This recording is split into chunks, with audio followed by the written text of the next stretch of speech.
మనసుకు శరీరానికి ప్రశాంతత కలిగించే చక్కని ప్రదేశంలో యముడు తపస్సు ప్రారంభించాడు.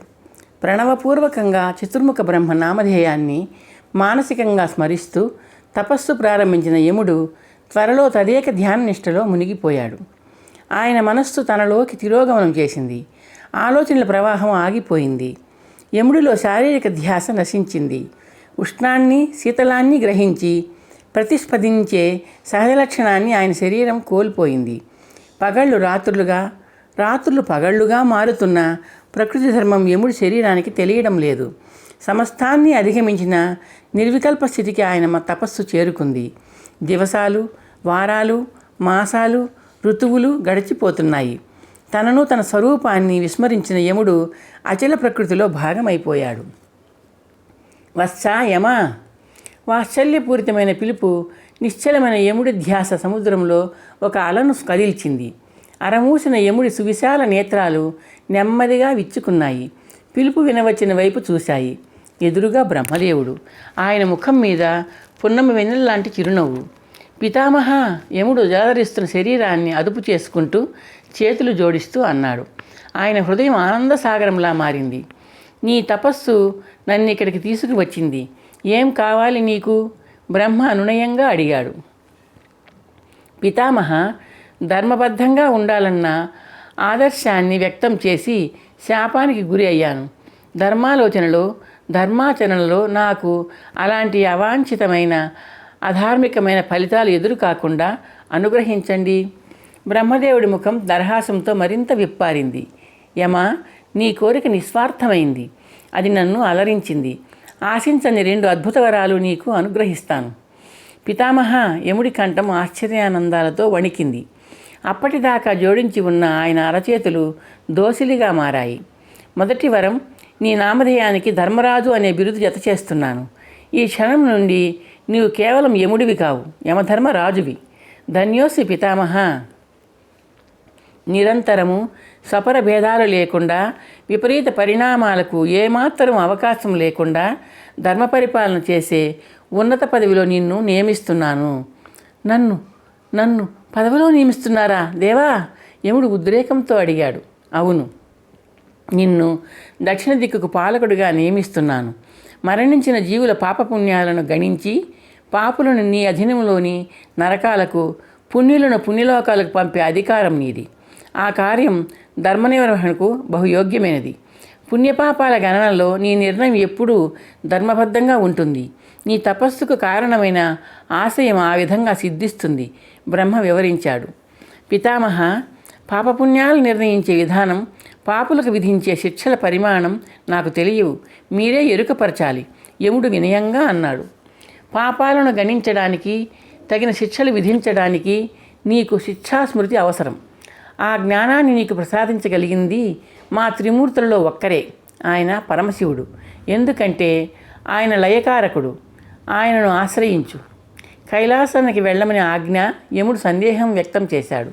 నువ్వు పరమేశ్వరుడి వద్దకు వెళ్ళడం కాదు, ఆయనే నీ వద్దకు రావాలి. నేను వచ్చినట్టు. ఆయన అనుగ్రహం కోసం తప్పించు. దిక్పాలక పదవిని అధిష్ఠించే ముందు పరమశివుడు నిర్మించి ఇచ్చే శిక్షాస్మృతిని వశం కావాలని పరమేశ్వరుడు అనుగ్రహం పొంది నా సన్నిధికి రా. నీ విధుల గురించి మరిన్ని వివరాలు ఉపదేశించి దక్షిణ దిక్పాలకుడుగా నియమిస్తాను. ఆజ్ఞ. యముడు నమస్కరించాడు. పరమేశ్వర ప్రసాదరిస్తూ సిద్ధిరస్తూ బ్రహ్మ ఆశీర్వదిస్తూ అంతర్ధానం చెందాడు. ఓం నమః శివాయ ప్రణపూర్వక శివ పంచాక్షరి మంత్రాన్ని జపిస్తూ కూర్చున్నాడు యముడు.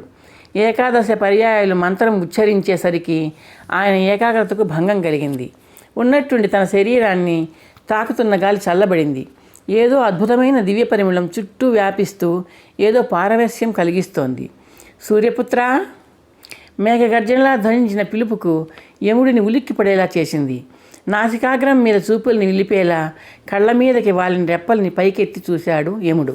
ఎదురుగా త్రిశూలం ధరించిన పరమశివుడు నిలుచుని ఉన్నాడు. ఆయన శరీరాన్ని అంటిన విభూతి దివ్య పరిమళాన్ని వెదజల్లుతోంది. శిరస్సు మీద చంద్రవంక చలదనాన్ని ప్రసరిస్తోంది. భస్మగాత్రుడైన శివుడు హిమగిరి శిఖరంలా ఉన్నాడు. పరమేశ్వర శరణు శరణు! యముడు సాష్టాంగ నమస్కారం చేస్తూ అన్నాడు. యమధర్మా లే, పరమశివుడు గంభీరంగా అన్నాడు. యముడు లేచి నిలుచుని భక్తి ప్రపత్తులతో చూశాడు. నువ్వు వరం ఆర్థించాల్సిన అవసరం లేదు. పరమేశ్వరి సంకల్పం నాకు అవగతమైంది. ఇప్పటిదాకా సృష్టిలో శిక్షాస్మృతి అనే శాస్త్రం లేదు. ఆ విధి నిర్దేశించిన నీ విధి నువ్వు నిర్వర్తించడానికి వీలుగా నూతనంగా శిక్షాస్మృతిని నిర్మిస్తాను. దేవా, శిక్షాస్మృతి ఉపదేశం కోసం ఎప్పుడు మీ దర్శనం చేసుకోను? యముడు ప్రశ్నించాడు. శిరస్సు మీద నెలవంక చిన్నబోయేలా శివుడు చిరునవ్వు నవ్వాడు. శిక్షాస్మృతి ఇక్కడే ఆసువుగా నిర్మిస్తాను. ఇక్కడే నీకు ఉపదేశిస్తాను. మహాభాగ్యం. అవును, నీది మహాభాగ్యమే. విశ్వ సృష్టిలో ఓ ప్రథమంగా ఈ పరమశివుడు నిర్మిస్తున్న శిక్షాస్మృతిని ఓం ప్రథమంగా ఉపదేశం పొందే మహద్భాగ్యం నీదే యమధర్మ. పరమేశ్వరుడి కంఠధ్వనితో పరిసర వాతావరణం కంపించింది. యముడు మౌనంగా చేతులు జోడించి శిరస్సు వంచి నమస్కరించాడు. సమీపానికి రా, హస్తమస్తక సంయోగంతో నీకు శిక్షాస్మృతి బోధిస్తాను. యముడు వినయంగా ముందుకు నడిచి చేతులు జోడించి శిరస్సు వంచాడు. మరుక్షణం పరమశివుడి పావన హస్తం ఆయన తల మీద బరువుగా వాలింది. యముడి శరీరం ఒక్కసారి జలధరించింది. పరమేశ్వరుడు ఆసువుగా రచిస్తూ మౌనంగా ఉపదేశిస్తున్న శిక్షాస్మృతి ఏదో వినూత్న కాంతిపుంజంలా యముడి మేధోక్షేత్రంలోనికి ప్రవేశిస్తోంది. క్షణాలు గడుస్తున్నాయి. యముడు కాలస్థల పరిమాణాలకు అతీతమైన అవ్యక్తమైన ఏదో అద్భుత లోకంలో ఉన్నాడు. మహామౌన భాషలో పరమేశ్వరుడు ఉపదేశిస్తున్న దివ్య శిక్షాస్మృతితో ఆయన మస్తిష్కం సూర్యకిరణాలు సోకిన కమలములా వికసిస్తోంది. ఇది యమధర్మ శిక్షాస్మృతి, మేఘగర్జనను తిరస్కరిస్తున్న గంభీర కంఠంతో అన్నాడు పరమశివుడు. ఆయన హస్తం యముడి మస్తకం నుండి దూరంగా జరిగింది. వినూత్నమైన జ్ఞానకాంతితో జ్యోతుల్లా వెలుగుతున్న కళ్ళతో చూశాడు యముడు. శిక్షాస్మృతి ప్రదాత విశ్వగురువు అయిన శివుడు సమ్మోహనకరంగా చిరునవ్వు నవ్వుతూ చూస్తున్నాడు. మహానుభావ, మహాగురుదేవ, ధన్యోస్మి ధన్యోస్మి. యముడు చేతులు జోడించి శిరస్సుకు ఆంచి కృతజ్ఞతాపూర్వకంగా అన్నాడు. యమధర్మ, నీ ధర్మకాంక్ష గురించి నాకు తెలుసు. మహాసూక్ష్మము మహోన్నతము అయిన శిక్షాస్మృతిని నీకు ఉపదేశించాను.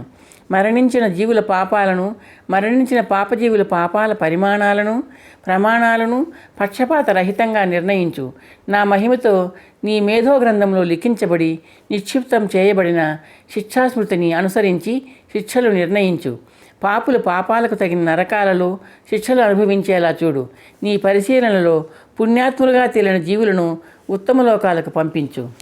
దేవా, నరకాలు ఎక్కడా? యముడు ప్రశ్నించబోయాడు. నరకాలు నీ రాజ్యంలోనే ఉంటాయి, నీ అధీనంలోనే ఉంటాయి. శిక్షాస్మృతి ప్రమాణంతో ఏ పాపిని ఏ నరకానికి పంపించి శిక్షించాలో నీకు అప్పటికప్పుడు అవగాహన అవుతూ ఉంటుంది. నరకలోకాలు 28. వాటి నామధేయాలు నీకు వివరిస్తాను.